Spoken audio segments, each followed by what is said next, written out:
Fala, meus amigos, e sejam bem-vindos a mais um episódio do Nexus Podcast. Depois de um programa de estreia com o pessoal da IVA, episódio piloto, hoje nós teremos aqui conosco uma convidada muito especial, Júnia Franco, que é da Franco Confeitaria. E hoje a gente vai abrir essa caixa preta, né? Como é que ela conseguiu? Qual foi a jornada que foi trilhada? Júnia, é um prazer ter você aqui. Prazer é meu. Muito obrigada pelo convite. Estou muito honrada de estar aqui com você hoje. O prazer, sem dúvida, é todo meu. E antes de a gente começar esse bate-papo, que vai ser com certeza diferenciado, falar um pouco dos nossos apoiadores. Primeiramente, a AGS Tech. Aquilo que você está precisando de notebook, deu problema? AGS Tech. Sua empresa também está precisando de backup em nuvem, CFTV, cabeamento estruturado, virtualização de servidores. Se a sua empresa está com um problema de tecnologia, entre em contato com a AGS Tech. É um excelente atendimento. Não deixe de acessar agstech.com.br.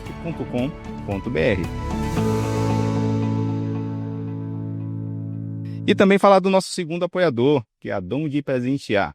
A Dom de Presentear que tem ajudado bastante também no nosso projeto. Você está precisando presentear alguém?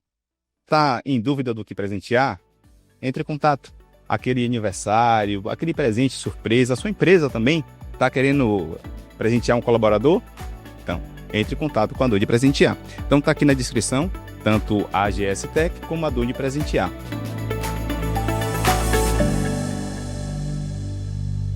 Muito bem, então, falando um pouco com a Júnia Franco, queria saber um pouco, conta a história. Como nasceu a paixão pela confeitaria? Foi algo de infância, surgiu em algum momento da vida? É, é, Minha história com a confeitaria é algo assim premeditado, né? Porque na grande maioria das vezes as pessoas entram na confeitaria por um acaso. Eu era formada de uma coisa e migrei para confeitaria. Eu sempre falo que para mim não. Eu sempre pensei em trabalhar com cozinha. Desde os 15 anos, mais ou menos, eu já tinha tomado essa decisão, que inclusive na época meus pais ficavam meio assim, nossa, cozinhar? Né? Porque, infelizmente, há 10 anos atrás, a confeitaria não era essa... Não tinha esse boom, né, de sucesso que é hoje. Então, eu comecei a cozinhar aos 15, aos 20 anos eu entrei na faculdade de nutrição, que muito por esse preconceito dos meus pais em relação a uma profissão tradicional, né? Eu não sou de Salvador, eu sou do interior, então é mais forte ainda essa... Não é um preconceito, né? Mas eu brinco com meu pai hoje, que é ele tava receoso de algo não dar certo no meio do caminho e eu ter para onde voltar. Então eu me formei em nutrição, sou nutricionista por formação, trabalhei em nutrição por mais ou menos uns 6 anos. Trabalhei sempre na minha área, né? Sempre na parte de produção de alimento, de higiene alimentar, supervisão de restaurante. Nunca tirei o meu pezinho lá da cozinha. E, mais ou menos há 10 anos atrás, em 2016, eu tomei a decisão de largar os meus 3 empregos em nutrição e seguir a confeitaria, né? Que já era algo que eu imaginava seguir há muito tempo.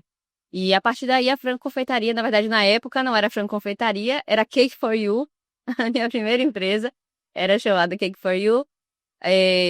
Comecei fazendo bolos decorados, né? Até então, aqui em Salvador, a gente tinha um mercado muito pequeno na confeitaria. Comecei através dos bolos, de cupcakes, de brigadeiro, fazia de tudo um pouco.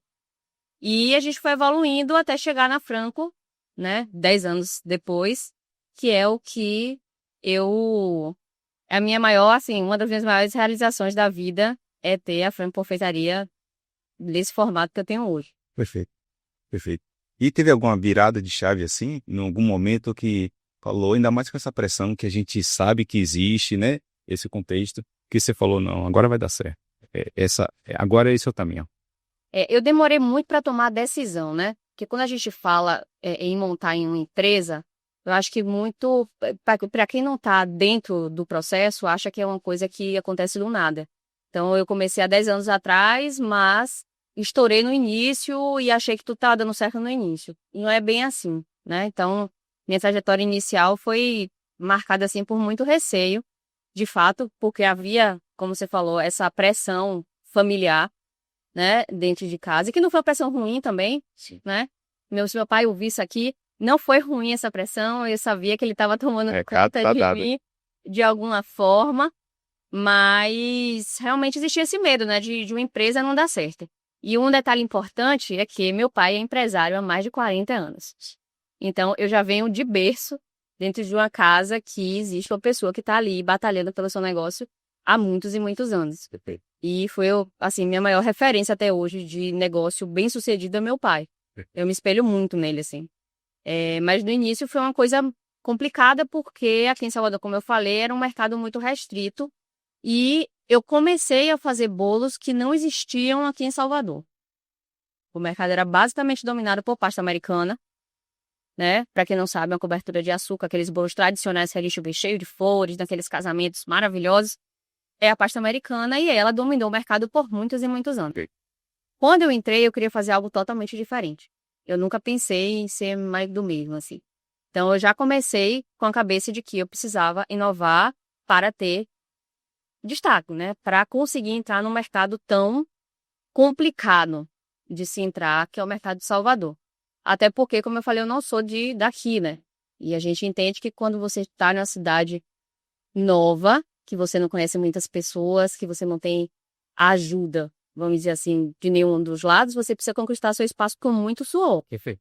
Então, eu já comecei a partir daí, nesse receio de que eu não conseguiria atingir o meu objetivo. Mas a minha vontade era muito maior do que o receio, do que o medo. Então, como eu te falei, já sabia desde o início do que eu queria, eu tinha que fazer dar certo. Então, comecei com os bolos de Butterfree, que é uma cobertura mais fluida, né? É um creme, a gente chama, é um creme que a gente utiliza nos bolos. O Butterfree me dava uma possibilidade maior de associar arte com confeitaria, que é uma das coisas que eu sempre pensei em fazer, né? Essa união da arte e da confeitaria. E aí comecei a fazer os bolos menores, os naked cakes, que estava muito em alta na época, só tinha 2 pessoas basicamente aqui em Salvador fazendo. Eu e um outro colega. E, enfim, lá pro 3º ano, né? Não foi no primeiro, não foi no segundo. Esses 2 primeiros anos foram anos muito complicados, porque a gente não tinha caixa para investir na empresa. Assim como todo mundo, eu comecei na cozinha da minha casa. Sim. E um ano depois eu já estava na cozinha da casa de minha mãe. Montei uma cozinha no fundo da casa dela, uma casa grande, numa edícula, que lá eu montei a cozinha. Contratei minha primeira funcionária. Isso tudo com muita coragem, muito sangue no olho, porque o medo estava ali o tempo todo me dizendo quando fazer. E é isso, a partir do 3º ano a gente começou a realmente ter mais. A empresa começou a ter mais substância, né? Ela começou a crescer de uma forma mais organizada. E aí começamos a entrar em casamentos, né? Que era algo que eu também gostaria desde o início. Eu não quis ficar resumida à festa pequena, eu queria muito casamento. Gostava muito da ideia de que, assim, aqueles bolos, fazer aqueles bolos maravilhosos. E, enfim, a partir do 3º ano a gente começou a deslanchar. Perfeito. Agora você, pelo que você falou, a confeitaria é algo que existe há muito tempo. Sim. Mas o produto que você trouxe seria algo mais disruptivo, Aham. né? Porque o que as pessoas estavam acostumadas até então era a pasta americana. Americano, exatamente. Como é que você conseguiu trazer isso para esse mercado? Como foi que você conseguiu essa inserção? Além do nome Júnia Franco, mas como é que esse produto começou a ter entrada? Foi algo de vocês ou foi algo que já veio também de fora? Bem, eu acho que houveram 2 momentos, né? Como eu te falei no início, as pessoas não aceitavam muito bem pelo buttercream, esse estilo de decoração que eu faço, ser uma decoração que aqui no Brasil, por conta do calor, Sim. não era algo viável até então.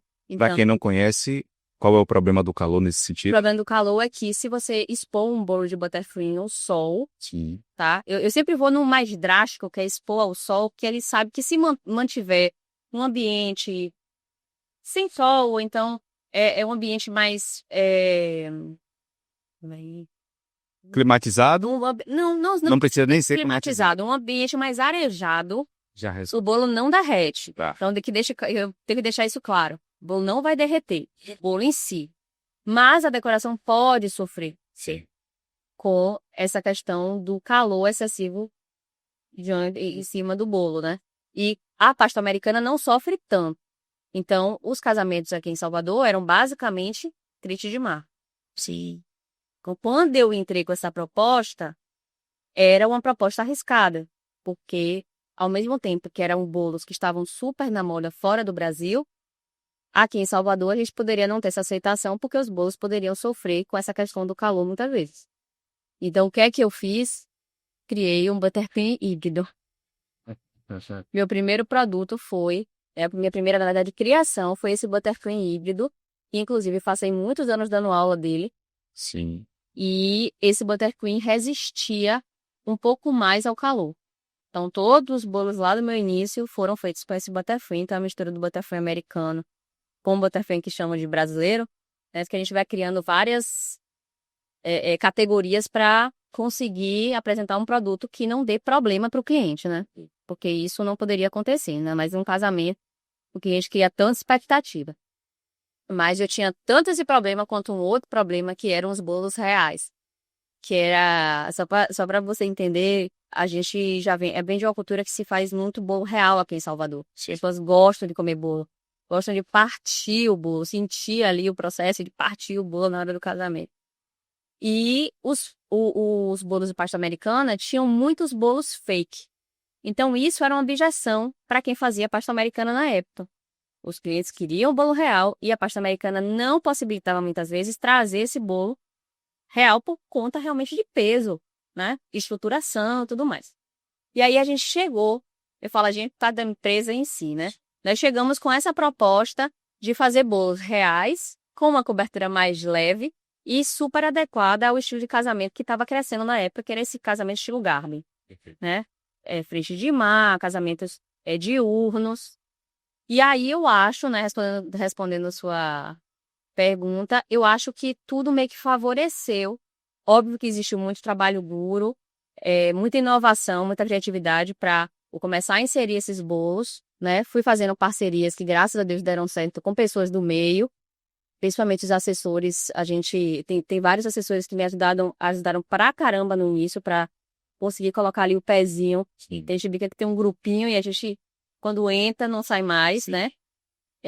Então, muita gente me ajudou no início, assim, para começar esse trabalho diferente, né? Esse trabalho mais criativo mesmo, com bolos que eram fora da caixa, assim. Perfeito.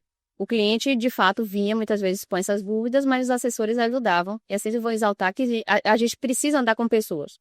A gente começa sozinho, vamos dizer assim, mas a gente precisa fazer amizades, a gente precisa conhecer as pessoas que vão ajudando nesse processo a te inserir naquele mercado em si. Então, foi basicamente isso. Você acha, então, que qual a principal decisão que ajudou a consolidar a marca até então? Foi justamente essa parte da assessoria, da entrada. A gente vai entrar na questão das redes sociais. Tá.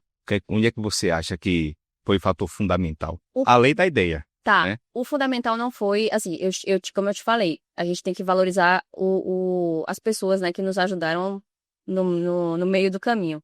Mas eu acho que a inovação, a criatividade que eu trouxe, né, essa autenticidade no trabalho, foi o que me abriu portas e que me abre até hoje. Eu acho que uma das coisas mais importantes, assim, que eu trago na minha marca é a autenticidade. Eu não abro mão de fazer algo diferente do que eu vejo no mercado. Eu sempre estou pensando em alguma coisa, assim, que não existe. Porque a grande questão, Léo, é que hoje em dia as pessoas, e falo assim com propriedade, porque já fui professora de muitas pessoas que estão aí no mercado hoje, as pessoas vivem muito no genérico. Sim. Né? Não acho que seja só na minha área, eu acho que em todas as áreas. Exato. As pessoas não têm cabeça para pensar e não estão muito focadas em trazer algo inédito mesmo. Existe muito medo, eu entendo por esse lado, existe muito medo de não ser aceito, né? Assim como lá atrás eu tive esse medo de não ser aceita, mas eu acho que hoje o mercado, principalmente de confeitaria, está super saturado de pessoas fazendo o tempo todo a mesma coisa. Né? Então, quando eu comecei lá atrás, eram poucas. Depois da pandemia, triplicou o número de confeiteiros. Sim. Né?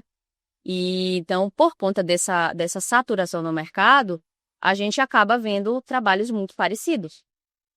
E você não consegue diferenciar. Então, Eu acho que o meu maior, assim, a minha maior qualidade enquanto empresa, enquanto confeiteira, é trazer produtos que têm a minha cara, que são autênticos, assim, que eu não fico olhando para o vizinho, para criar uma coisa nova. Eu acho que é isso que me deu essa abertura aí de caminho para ter uma empresa de sucesso. Eu considero a minha empresa uma empresa de sucesso. Com certeza é. Sem dúvida nenhuma, uma empresa de sucesso. E se você ainda não conhece, dê uma olhada no Instagram. É um trabalho belíssimo. É um trabalho belíssimo. E é muito trabalho. Agora, até um parêntese, né? Disso que você falou, aquela questão que teve de fazer todo mundo igual, a questão do morango do amor, Ah, sim, sim. né? E aí estava até conversando com Mônica, e ela falou, morango acabou, não tem mais, nós chamamos, Verdade. ficar tranquilo, é 15 dias. Porque não tem Exatamente. como. Não Foi tem como. exatamente isso. É uma febre, né? Como uma febre literal, ela vem e ela passa, né? Não tem como todo mundo fazer o mesmo produto, exatamente a mesma coisa. Ah, não, um é um pouco mais gostoso. Enfim, mas é o mesmo produto. Sim. E isso se manter. Não tem como. Foi um viral, né? Mas no seu caso, você já falou que tinha essa paixão pela questão da culinária, né? Mas como que isso você transformou? Qual a diferença de ser uma paixão, né, e fazer porque gosta, e transformar isso numa empresa, quais os desafios, né, principalmente que você enfrentou e tem enfrentado? Eu acho que no início eu não tinha muita noção de como fazer essa transferência de Júnia confeiteira para Júnia empreendedora. E vou ser muito sincera com você, eu passei muito tempo para descobrir isso, tá? Anos para descobrir isso. Porque quando a gente inicia uma empresa, a gente fica muito no chão de fábrica, que a gente fala, né? A gente fica muito no operacional e esquece da parte de gestão, que é basicamente a mais importante. Hoje eu considero a mais importante. Então, assim, eu sempre fui a Júnia de ficar no operacional. Eu amava cozinhar. Então, para mim, aquilo ali abriria todas as portas do mundo e, enfim, aquilo ali ia deslanchar a minha empresa. Só que eu comecei a perceber, a partir do momento que a gente começa a crescer, a gente começa a perceber que essa gestão, que essa cabeça, essa mentalidade empreendedora, ou você começa a agir como tal, ou que a empresa padece, a empresa some do mercado, né? Porque os desafios começam a aparecer. A gente cresce, a gente tem que ter funcionários, a gente tem que ter estrutura, a gente tem que ter vários boletos para pagar o tempo todo. E aí foi nesse momento que eu saí um pouco da cozinha, senti muito, mas saí um pouco da cozinha para ficar na parte mais de gestão, para que meu negócio pudesse ter longevidade. Perfeito. Eu acho que, inclusive, foi isso que, por exemplo, depois da pandemia, não me fez afundar. Porque a pandemia bagunçou a nossa vida aí por um bom tempo, né? Não só foi o ano da pandemia. Eu acho que o ano da pandemia foi um ano bom. Bom que eu digo assim, Deus me livre. No contexto, No o contexto, recorte, né? para o empreendedor, foi um ano bom. Porque a grande maioria das pessoas se reinventaram e ninguém passou dificuldade. Porque estava todo mundo em casa, a gente estava... eu mesmo vendia, em média, por semana, eu vendia uns bolinhos menores, que eram bolinhos tipo pulcão, eu vendia, sei lá, 100 bolos por semana. Só que o problema Todo veio mundo de queria comer. todo mundo queria comer dentro de casa, né? Estressadíssimo, todo mundo comendo o tempo todo. E aí o problema veio depois. Sim. Para mim, principalmente, que trabalhava com evento, com casamento majoritariamente, e 2019 foi o nosso melhor ano. Assim, 2018, 2019 foi o ano que a gente estava assim, eu estava estouradíssimo. Fazendo um casamento, sei lá, 3, 4, 5 casamentos por final de semana. E a pandemia veio e barrou isso tudo, né? Criou-se um problema muito grande pra gente resolver, porque os casamentos foram sendo remarcados. E aí você imagina que isso, para o meu caixa, para minha gestão, virou Problema. um grande problema, uma grande bagunça. E foi nesse momento que eu tomei a decisão, assim, eu falei, não, eu não posso ficar mais na cozinha. E vou ter que tomar uma decisão aqui com a minha empresa ter caixa, ter força, ter fôlego para a gente continuar existindo. Perfeito. E isso é uma mentalidade muito diferenciada. E a gente nota sempre em empresas que têm uma constância, que têm um crescimento, quando o dono tem essa mentalidade.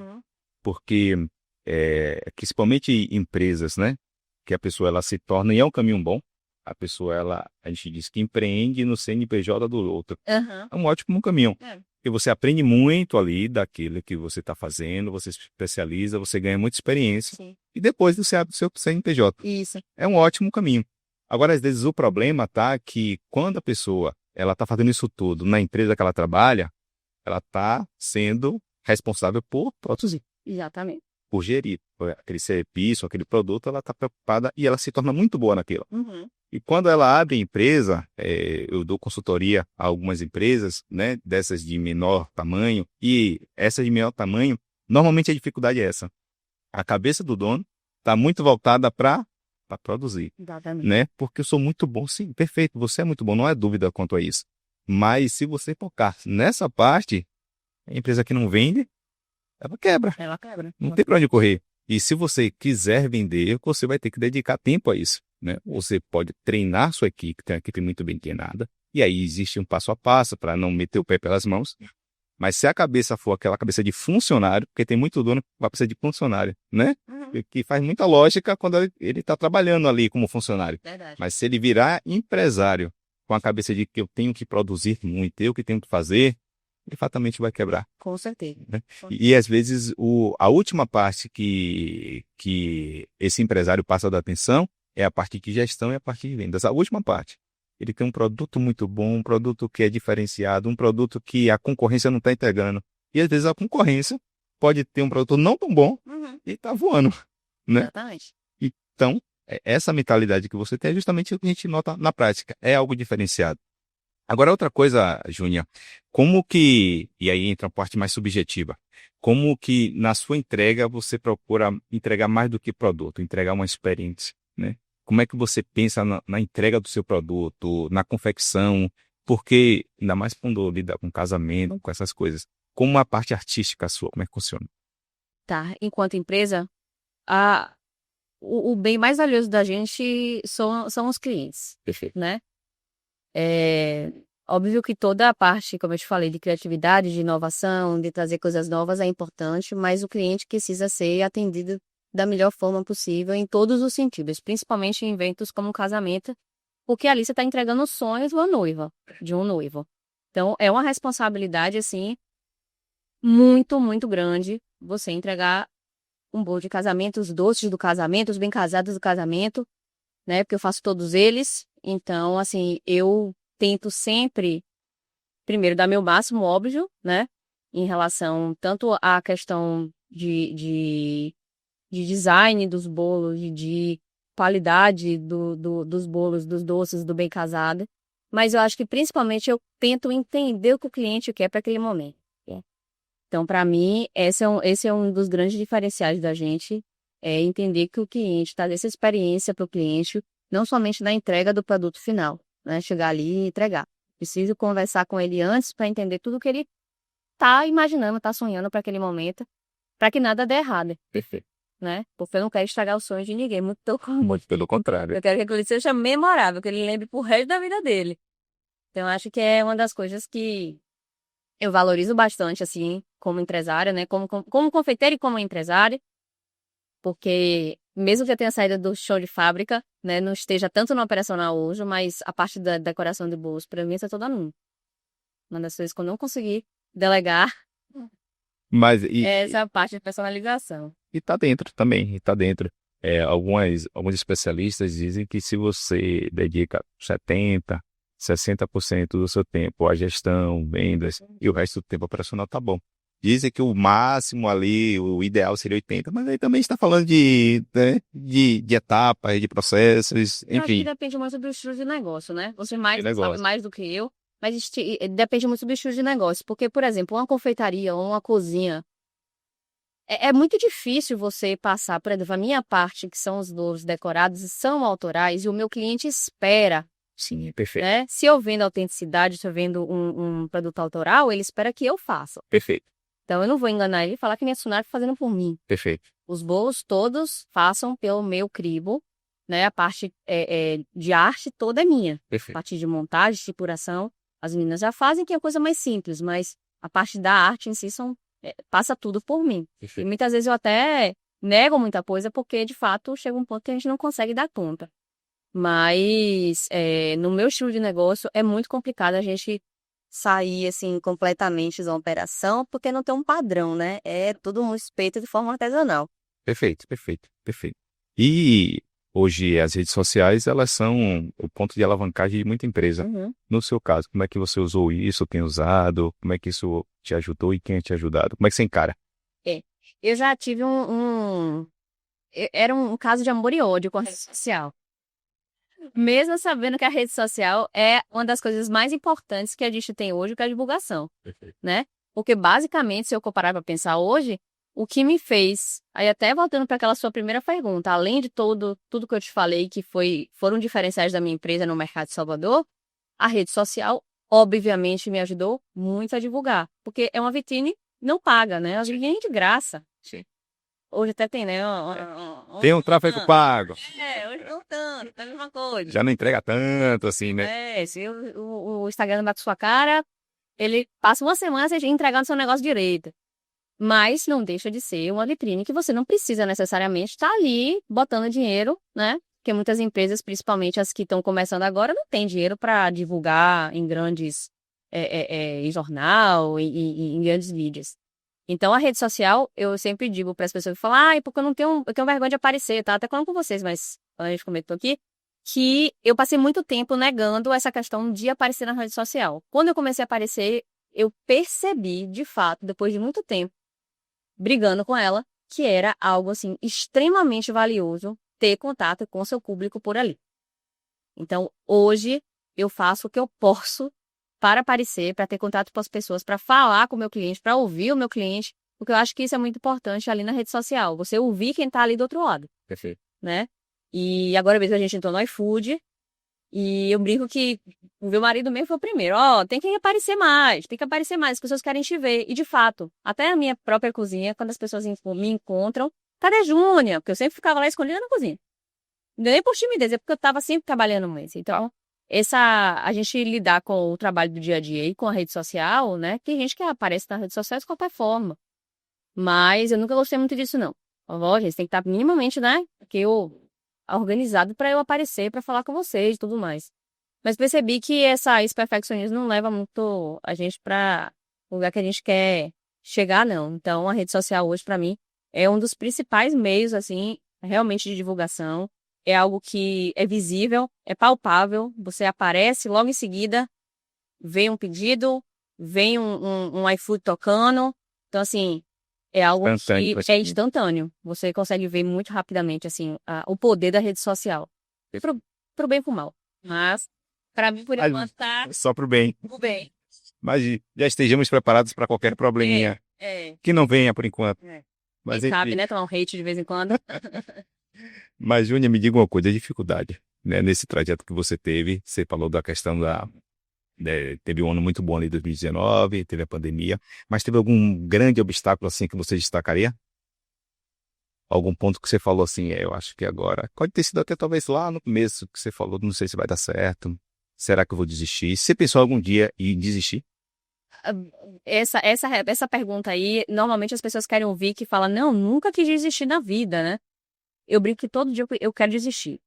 Só que aí minha consciência em algum momento fala, não, Zília, pelo amor de Deus, você construiu isso tudo, você não vai parar aqui agora. Mas tem dias que eu quero sair daquela cozinha e deixar todo mundo sozinho lá, sair desesperada, gritando, porque empreender, mais uma vez, não é para todo mundo. Empreender exige da gente muita resiliência para passar por cima desses obstáculos que são diários.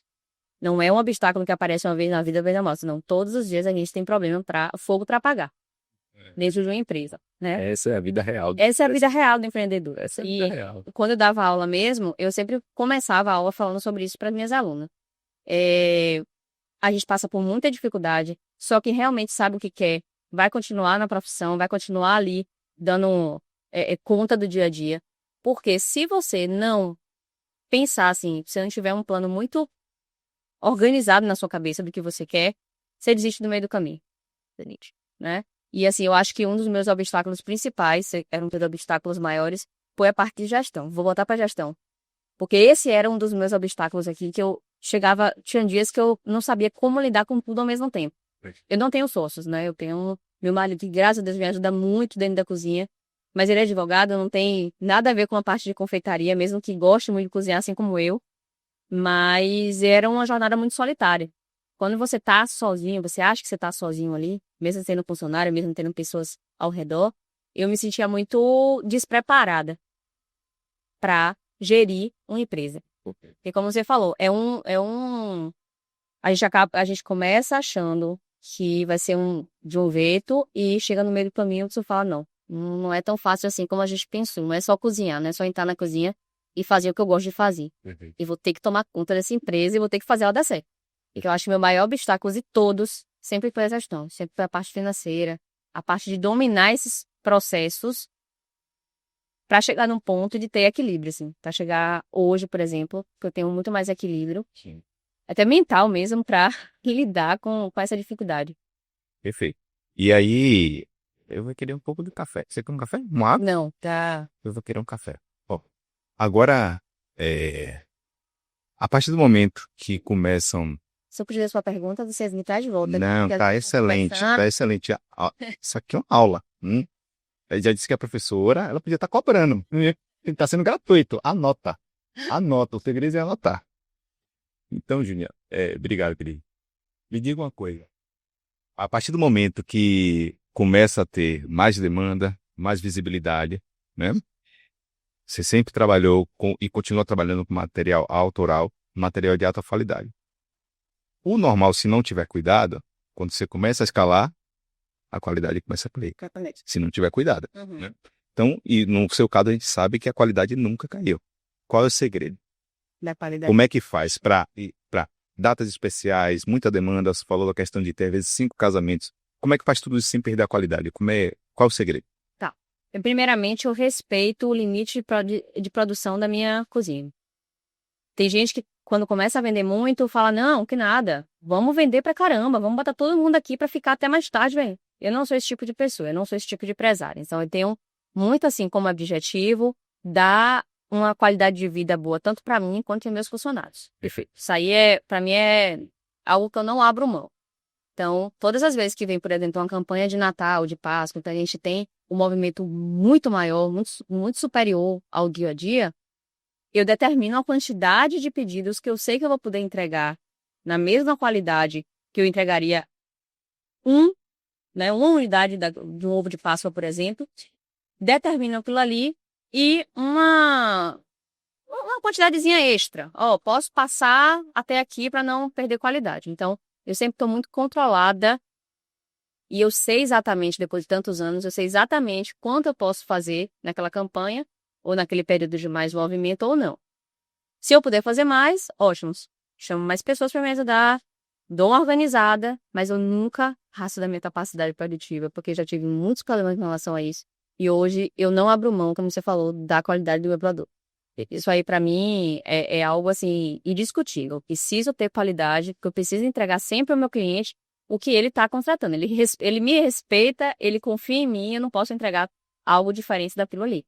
Perfeito, perfeito. E teve algum assim, como disse, a gente sempre sabe, eu entendo particularmente, que toda a história lá atrás deixa um rastro, né? Um rastro de sucesso, e aquele caminho pode ser traçado por outras pessoas.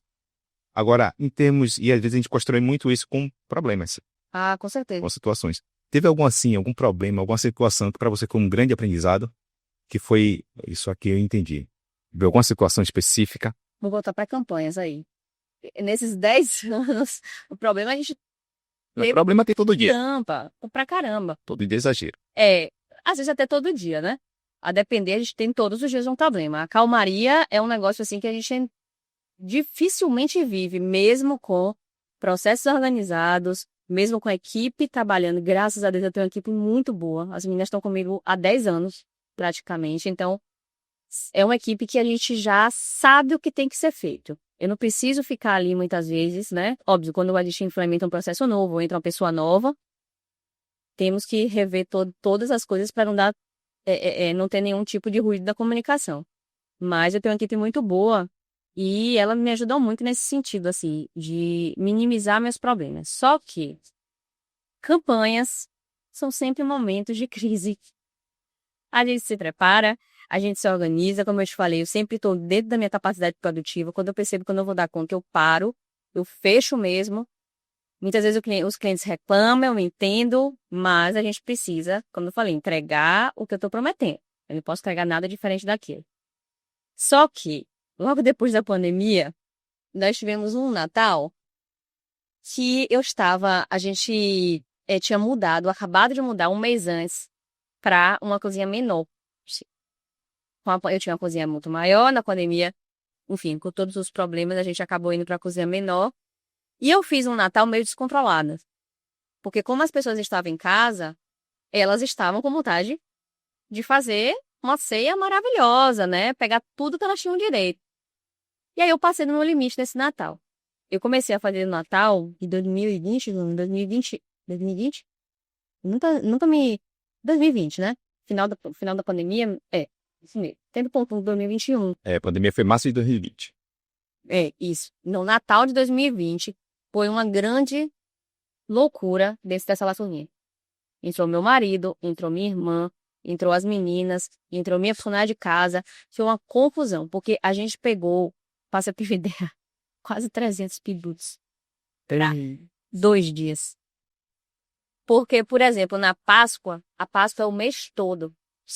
O cliente compra desde o início do mês até o final. Depois da Páscoa, eu ainda estou vendendo. Então, a gente dilui as datas. Perfeito. Natal, não. Aquilo ali acabou. Natal são 2 dias e acabou. Então, eu entrei na cozinha nesse dia específico, no dia do Natal. Eu entrei 3 da manhã e nós saímos da cozinha 1 da manhã do outro dia. Então, você já imagina como foi esse negócio. Depois dessa, no outro dia eu já não... Assim, eu tava num nível de estresse tão grande, mas tão grande, tão acabada, mentalmente, fisicamente. E assim, você sabe quando... Mais uma vez, quando a gente passa a nossa capacidade produtiva, os problemas vêm. Então, quase 300 pedidos em um dia é muita coisa. E aí, e pior, assim, que eu trabalho com bolo. Então, bolos precisam de tempo de estruturação, tempo, até quando chega no cliente, ele precisa ter certos tipos de cuidado para aquele bolo permanecer íntegro até o final do dia. Então, nesse ano específico, a gente vendeu umas sobremesas menores. Eu acho que esse foi o meu erro. Porque essas sobremesas menores venderam muito. Então, assim, depois do Natal, eu já chego perto do Natal meio... Né, eu tava contando até a história do Panetone para vocês. O Natal anterior a gente vendeu muito, eu tava confiante de que o Natal seguinte seria melhor, só que aí veio a pandemia e eu tava a gente tava num outro momento, né? A gente teve que mudar muito rápido e eu brinco que as meninas e eu não estávamos no ritmo normal da gente. Tanto é que até em 2021 eu teve um respingo desse ritmo anormal, porque a gente saiu de um ritmo de fazer bolo todo final de semana, sei lá. Na época a gente fazia 17 bolos no final de semana para fazer coisas menores, com processos totalmente diferentes, e aí veio o Natal novamente com bolo. Sim. Que na pandemia vendi pouquíssimos bolos. A gente tava muito mais da delivery, né? E aí fiz essa loucurinha básica e nunca mais. Mas... Não, nunca mais que eu digo assim, quando eu tiver condição de aceitar 300 pedidos em um dia, Perfeito. ok. Mas sem estrutura de pessoal, de cozinha, não dá mais. É porque é justamente a questão do ser autoral e ser um produto que você não pode fazer um bolo que vai entregar aqui com quanto tempo de antecedência dá para preparar algumas coisas? Você tem uma noção? Você imagina? Você vai tomar um susto. Você imagina mais ou menos quanto tempo a gente vai fazer um bolo decorado? Eu não vou falar não, para não falar nenhuma bobagem. Mas chute, mais ou menos assim, o que você acha? Preparar o bolo, eu imagino que dê para preparar. Eu sou muito ruim de cozinha. Mas eu imagino que no máximo 72 horas dá para preparar alguma coisa, mas a preparação final vai ser toda no dia. Você quase acerta. Para a gente fazer, vou falar sobre bolos decorados, né? Esses bolos mais artísticos, de buttercream. Hoje até faço pasta, demora mais tempo ainda. Mas de buttercream eu demoro 4 dias para seguir todo o processo, para entregar para o cliente ele perfeito no 4º dia. Então a gente começa fazendo a massa e o recheio, depois eu estruturo no 2º dia esse bolo, né? Monto camada por camada, deixo na geladeira 12 horas, no outro dia eu vou decorar. E se tiver qualquer tipo de item extra, por exemplo, papelaria ou então flor de açúcar, mais um dia para montar o bolo completo. Então, é um trabalho muito de formiguinha ali. É um trabalho que a gente faz em 4 dias. Tanto é que volta e meia eu apareço no Instagram e falar, gente, pelo amor de Deus, eu não bato a varinha e faço um bolo aqui pra vocês agora, não. Vocês têm que respeitar o processo. Eu respeito o processo, mas também tem que respeitar. Então, um bolo mais simples vai demorar 72 horas. Então, uma linha chamada linha celebrar, que são bolos mais simples, com montagens padrão, né? Com decorações padrão, na verdade, montagem de decoração padrão, que eu faço apenas 2 horas. Perfeito, Mas eu nunca vou te pegar um bolo em um dia. perfeito, perfeito. E é isso que torna ainda mais, entre aspas, a palavra não é difícil, desafiador. É. Porque se der um problema no meio desse processo, você precisa de um tempo, Exatamente. né? Exatamente. E internamente, como é que vocês fazem essa gestão de pedidos, entrando um pouco no dia a dia da empresa? Vocês têm algum software, tecnologia? Como é que vocês lidam? Nós temos planilhas para tudo, é tudo planilhado. Então, atendimento, o cliente chegou até o atendimento, ele fecha o contrato, o pedido lá com os meus funcionários. Ele passa para a gente para uma planilha da produção e cada uma das meninas tem uma função. Perfeito. Então, tem a menina que monta bolo, quando as meninas montam o bolo, e na verdade faz a massa, faz o recheio e monta o bolo. Tem a outra funcionária que cuida mais da parte dos doces, mas ainda assim, se ela precisar entrar no bolo, a gente vai fazendo essa rotatividade de função, né? Mas geralmente, Cleide faz a massa, o bolo, ou a massa, o recheio, monta o bolo, vai para a geladeira. No outro dia, eu decoro, faço a pré-camada e no quarto dia, eu decoro ele inteiro, né? Buttercream, flor, enfim, né? Tiver de adicional. E a gente vai seguindo as planilhas mesmo, é tudo dentro dos processos, porque senão a gente esquece, Perfeito. né? Perfeito. E como você bem disse, Júnior, empreender é algo muito difícil. É difícil mesmo, né? É difícil. E aqui no Brasil existe uma taxa de que 80% das empresas, elas fecham antes de 10 anos. 80%. E isso sempre foi muito atrelado ao fato de que no Brasil é especialmente difícil empreender, né? Porque existe uma burocracia muito grande, a parte de impostos é complicada, é tudo muito complicado. Só que saiu uma pesquisa recente que mostrou que em outros locais do mundo que a gente tem um ponto de vista diferente, a questão não foge tanto. Estados Unidos, 78%. Inglaterra Estados Unidos. é 76%. Ou seja, qual a conclusão que a gente pode chegar? Na verdade, empreender é difícil, né? Em qualquer Em lugar. qualquer lugar. Porque 76, 78, quase margem de erro, Sim. né? Então, empreender é difícil em qualquer lugar. E muitas vezes a gente sabe que para a mulher é ainda mais desafiador. Com certeza. E você tem N fatores. Às vezes você tem questão de um preconceito, às vezes você tem a questão filho ou família, enfim. E tem muitas questões envolvidas, a gente sabe que tem. Então, você hoje já conseguiu atingir esse patamar. O que é que você poderia falar para outras mulheres, né? Em termos de conselho, de caminho, o que é que você poderia dizer? Você está muito certo no momento que você fala que ser mulher empreendendo é ainda mais complicado, porque eu acho que, infelizmente, a gente não foi treinada para tal, né? A gente não foi educada, treinada não, educada para tal. Então, vamos lá, mulheres da minha idade, eu acho que hoje tem até uma mudança um pouco do padrão, porque as meninas da geração Z, né, estão fazendo de uma forma totalmente diferente, né? Você já vê aí, até pela própria internet, as meninas estão com 15, 16 anos já empreendendo, né? Não sei se empreendendo de uma forma Mas estão... correta ou não, mas já estão com a mentalidade diferente das meninas da minha idade, né? Lá atrás a gente estava, como eu te falei, né? Tentando carreiras tradicionais porque a gente tinha medo de empreender. A menos quando acontece como eu e minha irmã dentro de casa, que meu pai já era um exemplo para a gente ali e também não se opôs a gente seguir caminhos diferentes do tradicional. Mas eu acho que, assim, a mulher que escolhe empreender, ela tem que ter em mente de que o caminho vai ser muito difícil, então ela vai precisar ter muita resiliência, ela vai ter que fazer muitas escolhas muitas vezes na vida, né? Como, por exemplo, eu optei por adiar ter filho. Dá para fazer o filho? Pode dar. Tantas e tantas mulheres fazem. Mas tem algumas escolhas que a gente pode ser que a gente adie por conta do empreendedorismo. E tá ok também você largar e falar, ó, não quero, vou seguir minha... Mas eu, por exemplo, sempre dei muita ênfase à minha carreira. Então, eu já sabia lá desde o início que eu teria que passar esses obstáculos aí e ter muita força de vontade para chegar ao lugar que eu imaginei estar, né? Então, eu acho que nós mulheres precisamos, primeiramente, ter muito controle emocional, né? Trabalhar muito essa parte aí da cabeça mesmo. A gente tem que estar sã, com a mente sã, para empreender.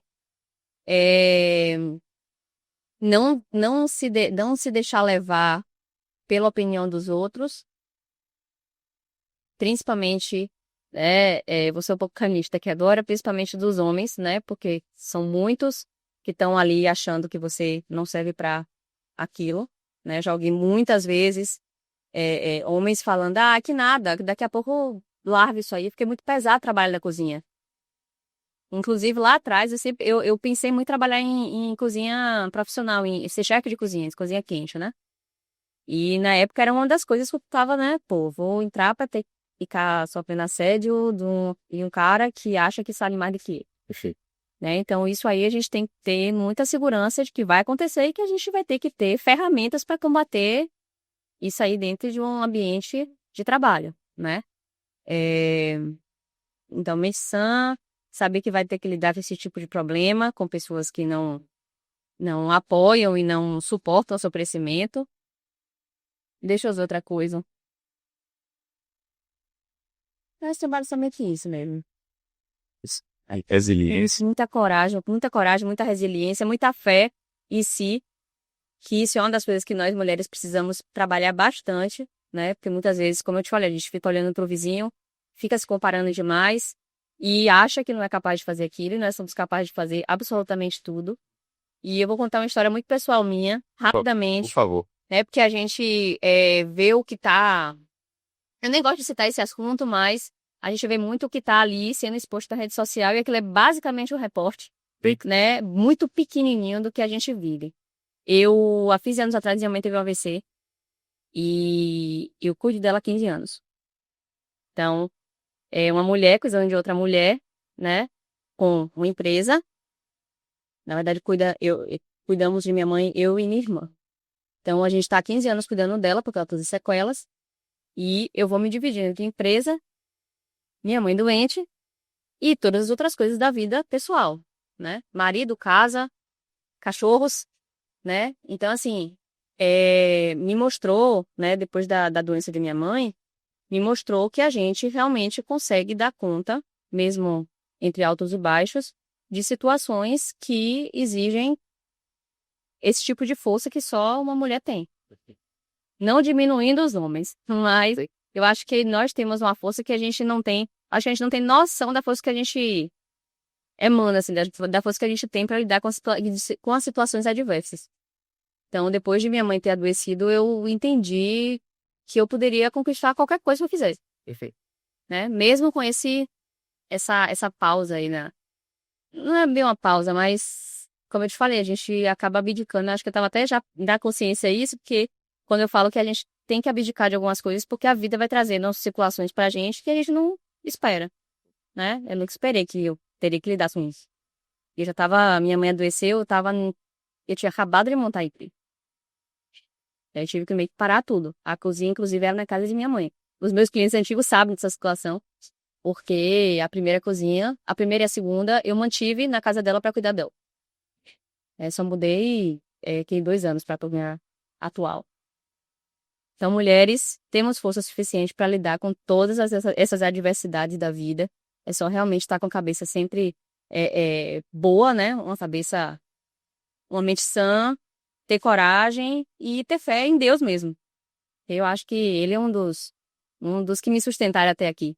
Se não fosse por ele, não sei se eu estaria aqui nem falando contigo, talvez. Perfeito, excelente. Obrigado por compartilhar essa história. Obrigado.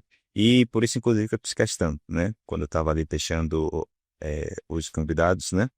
Aí eu estava conversando com o meu, que eu não preciso trazer mulheres diferenciadas. Preciso trazer. Então, primeiro, esse, na verdade, é o primeiro valendo, né? Uhum. Porque a gente fiz uma gravação de um piloto, né? Para ver se se o formato ia funcionar, né? Que gravei em fevereiro, talvez, né? Com amigos bem próximos que tem uma empresa. Mandar um abraço para o Diego, para a Fagner, da IVA, né? Parceiraços que aceitaram logicamente o convite, mas foi um projeto piloto, né? E vi que ia funcionar e comecei a fechar a grade. E é meio incrível. Não sei também se é pelo fato de eu ser homem, né? Mas muito fácil conseguir convidados homens. Verdade, verdade. Mulher dá mais trabalho, Uhum. né? É porque está na posição de menos, na parte de empresárias menor? Não sei. Talvez verdade. Talvez só não seja no meu círculo, né? Mas eu falei, não, preciso conseguir alguém, né? Aí a Mônica que ajudou. Eu preciso de alguém. Ela, pô, não, tem Júnior. Opa, perfeito. Uma das perfeitas, né? Das comunidades perfeitas. Aí tem outras que também virão, né? O Vanessa Caixa vai estar aqui com a gente, inclusive é cliente, né? Uma pessoa também que tem uma história muito interessante, que um recorte, né? Quando a gente vai conhecendo mulheres que têm esse papel diferenciado, a gente vai vendo histórias assim que a gente fica besta, né? E de situações que, infelizmente, nota-se muito essa questão de ver toda mulher praticamente que tem um cargo de liderança, um cargo de chefia, de empreendedorismo, precisa passar por coisas que você não vê. Nesse sentido, homens vem passando. Não vê, você não vê passando. Então, só esse reporte, então, deu para o Vanessa Caixa, que já é uma cliente antiga, falando cada coisa assim, você fica assim, não é possível uma coisa dessa, né? Profissional, uma cirurgiã extraordinária, de uma carreira brilhante, que você fica assim, justo não é nunca, né? Não. Lógico que não é, nem esse o ponto, né? Então, por isso que eu fiz questão, a primeira dessas sete tem que ser, né? Para abrir, e justamente porque não é simplesmente por cota. Pelo contrário, é porque a história também é diferenciada. A empresa é diferenciada. E agora estou tendo a oportunidade de conhecer um pouquinho mais. Entendeu? Agora me diga, como é que você vê sua empresa, Júnior, próximos 5 anos? Como é que você pensa nela? Você pensa daqui a 1 ano? Você pensa daqui a 5? Como é que você pensa? Acho que até vou dar um spoiler, porque todo mundo me vê muito como uma empresa que está ali fazendo evento, uma empresa fechada, né? Eu só tenho hoje um ateliê, meu contato com o público é muito restrito. Mas de uns anos para cá, eu venho pensando muito em abrir uma loja. Para Primeira mão. Não, calma lá. Isso aqui não foi falado em lugar nenhum. As pessoas... É em primeiríssima mão aqui no Nexus Podcast, Revelação de Júnior. É verdade. É uma coisa que os clientes já me pedem há muitos anos, né? Porque o cliente vê ali você vendendo alguma coisa, abre uma loja. Mas eu passei, né, voltando para esse assunto de minha mãe, eu passei muito tempo, assim, sem direcionamento, assim, sem saber muito por onde ir, porque eram muitas demandas pessoais que acabavam misturando com a demanda profissional. E teve muitos momentos que, como eu te falei, eu pensei em desistir, porque era muita coisa para dar conta ao mesmo tempo. E aí esse sonho da loja ficou um pouco adormecido. E depois que a gente começou com a iFood, que também era um projeto que já deveria ter saído do papel há um tempo, saiu esse ano, Deus faz as coisas no tempo certo, saiu esse ano, eu comecei a ter essa vontade novamente de ter loja, de ter uma confeitaria aberta ao público, para receber as pessoas mesmo, para ter contato mais próximo com meus clientes. Eu tenho muitos clientes bons, né? Muita gente legal, assim, sabe? E que eu faço muita questão de estar perto mesmo. Então, a loja veio com força, assim. Então, eu penso daqui 5 anos colocar essa loja física, continuar com os eventos, óbvio, mas essa parte de delivery, essa parte de criação novamente. Porque, assim, não que eu não crie lá nos bolos, mas como eu te falei, no mercado que está sendo muito genérico de uns anos para cá, eu sinto essa necessidade de criação. Eu sinto muito essa necessidade de trazer coisa nova. E o delivery tá me estimulando a fazer isso novamente. Então, ali, todos os meses eu tô criando sobremesa nova. É um tipo de produto diferente dos bolos. Eu vejo o retorno muito rápido do cliente. Então, quando o cliente gosta, ele tá ali falando na hora. Quando ele não gosta, ele fala também. E essa interação me fez realmente tirar novamente a loja dos sonhos, né? Da caixinha dos sonhos e trazer para a caixa da realidade, mas óbvio, vou ter que estruturar isso, vou ter que organizar. Mas eu tô muito feliz, assim, com o iFood, muito feliz com o recurso. Isso eu quero perguntar. O iFood, já tive a oportunidade também de conversar com algumas pessoas que trabalham com o iFood e as opiniões são muito diferentes. Queria saber a sua. Como é que tem sido? Porque uns falam que a margem cai muito, né? Outros falam que a entrega... Enfim, como é que tem sido para você? Você já começou até a falar, né? Nem posso falar mal do iFood em si, né? Mas deixa eu diferenciar. Eu estou feliz com o delivery, né? Falei iFood, mas estou muito feliz com o delivery. Só que, infelizmente, o iFood iFood... patrocina nós. O iFood, hoje no Brasil, ele é o único, né? Até então, que trabalha com esse serviço. Ele tem ênfase em pequenos restaurantes, né? Essa plataforma que ajuda os restaurantes a trabalhar ali com os motoboys deles, ou eles têm duas opções, motoboys do iFood e motoboys da própria empresa. Mas você sabe que o motoboy da própria empresa já é uma outra questão que a gente tem que organizar, né? Gerenciar. Não estou preparada para isso. Então, ainda estou com o pessoal do iFood, só que, de fato, a taxa é uma taxa altíssima. Se você não montar um cardápio muito pensado estrategicamente para vender um delivery ali e perder aquela porcentagem, dificilmente você vai dar certo ali no iFood, né? Então, por exemplo, a minha realidade, o que é que eu queria trazer para o iFood? Eu podia trazer para o iFood uma sobremesa que o meu cliente se sentisse em um restaurante. Perfeito.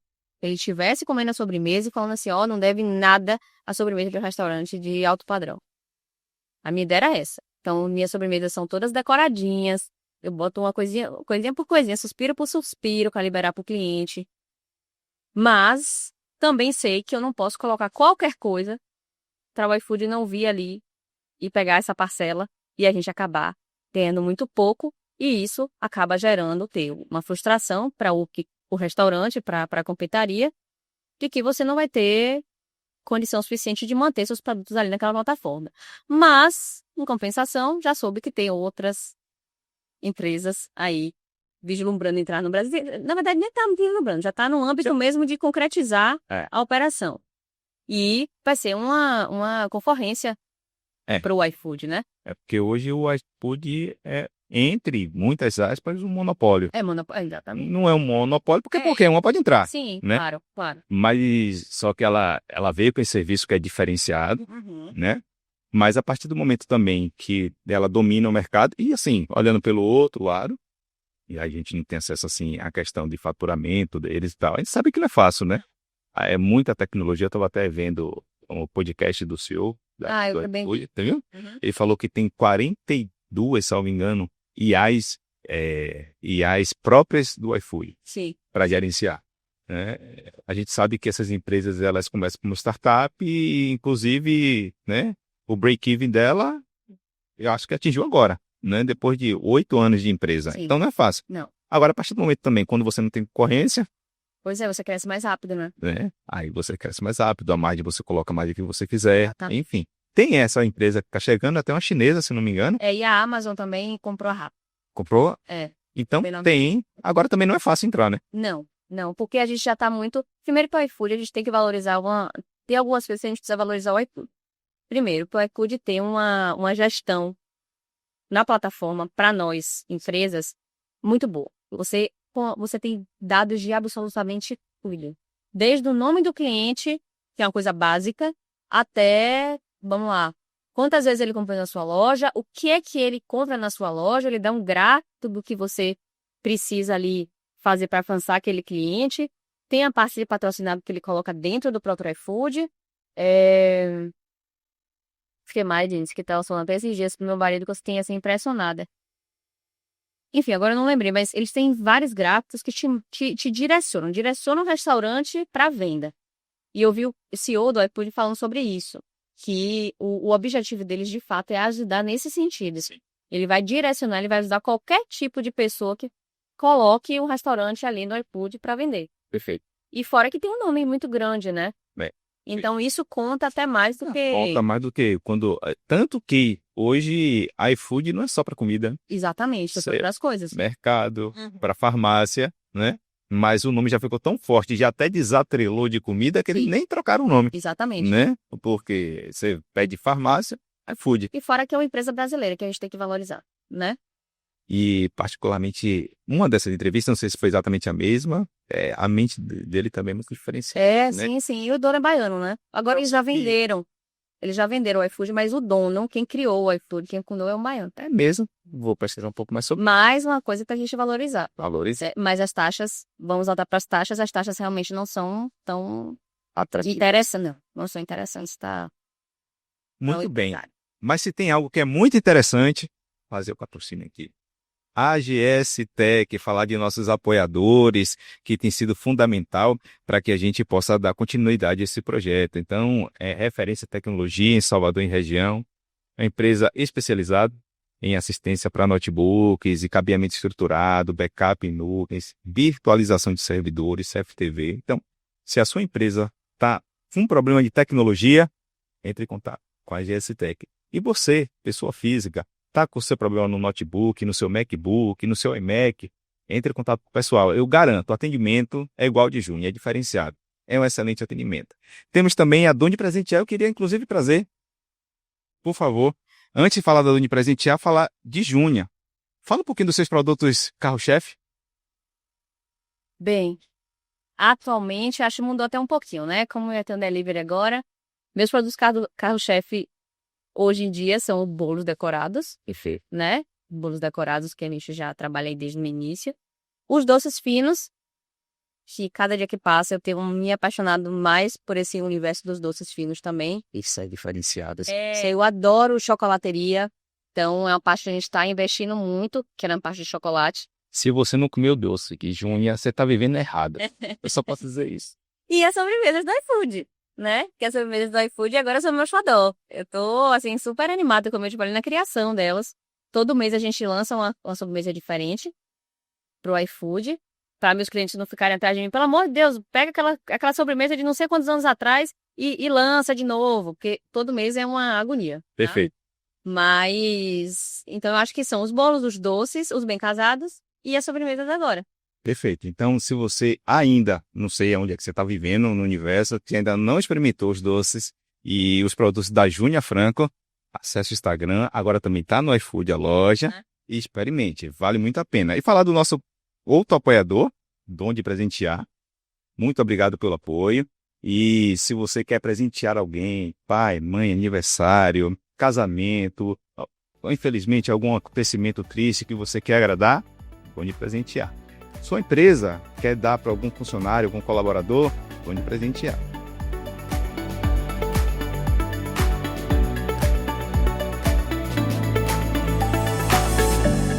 E fica aqui também o presente da Dom Presentear para a nossa convidada. Obrigada.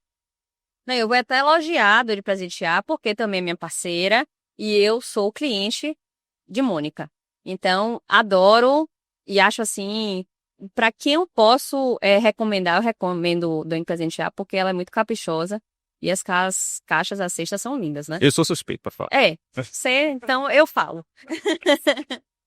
Muito Obrigada. bem, então tá aqui, mais uma vez agradecer. E assim, pessoal, como o começo, né, desse bate-papo, o sucesso deixa de rastro. E a gente viu aqui de maneira muito clara que o rastro deixado, ele é muito nítido, existe um caminho, não é fácil, mas é um caminho que pode ser trilhado. E hoje nós tivemos a oportunidade de ver o rastro que foi traçado por Júnia Franco. Então, Júnia, muitíssimo obrigado por aceitar esse convite. Foi uma conversa assim que particularmente eu gostei bastante. Por favor, fale também um pouco de suas redes sociais, fale como a pessoa te encontra no iFood. O espaço é todo seu, por favor. Não. Meu Instagram hoje está como Franco Confeitaria. Eu nem falei da questão da mudança do nome, né? Até chegar em Franco Confeitaria. Mas é o Franco Confeitaria. O iFood, a gente está de terça, por enquanto. De terça, não, desculpa. De quarta a sexta. Só abrimos a loja lá de quarta a sexta, porque final de semana a gente já tem uma outra demanda de evento. Então, só de quarta a sexta por lá, por enquanto. E eu acho que é isso. E o pedido? Por no iFood, parte por lá. Pela plataforma. Nós temos um canal de atendimento, tá? Que já tá lá até no link da bio Perfeito. do Instagram. E é só clicar lá, se a gente vai ter o maior prazer em atender. Pronto. Então, Franco Confeitaria, no iFood também, Franco Confeitaria. Ah, também no iFood Franco Confeitaria. Então, na descrição do YouTube vai estar tudo direitinho, todos os links. Aqui também no Instagram, a gente vai colocar o @, viu? E Júnia, muitíssimo obrigado. Obrigada aí, Léo. Foi realmente um privilégio, uma satisfação conversar com você. Muito obrigado. Obrigada. Muito bem, pessoal. Então, assim, nós terminamos esse segundo episódio, que de estreia, podemos dizer que é o primeiro, né? Teremos vários outros convidados, como vocês já puderam ver. E suas dúvidas podem deixar aqui, sugestão de convidados, deixa aqui também. Foi um prazer ter você também conosco. Até mais.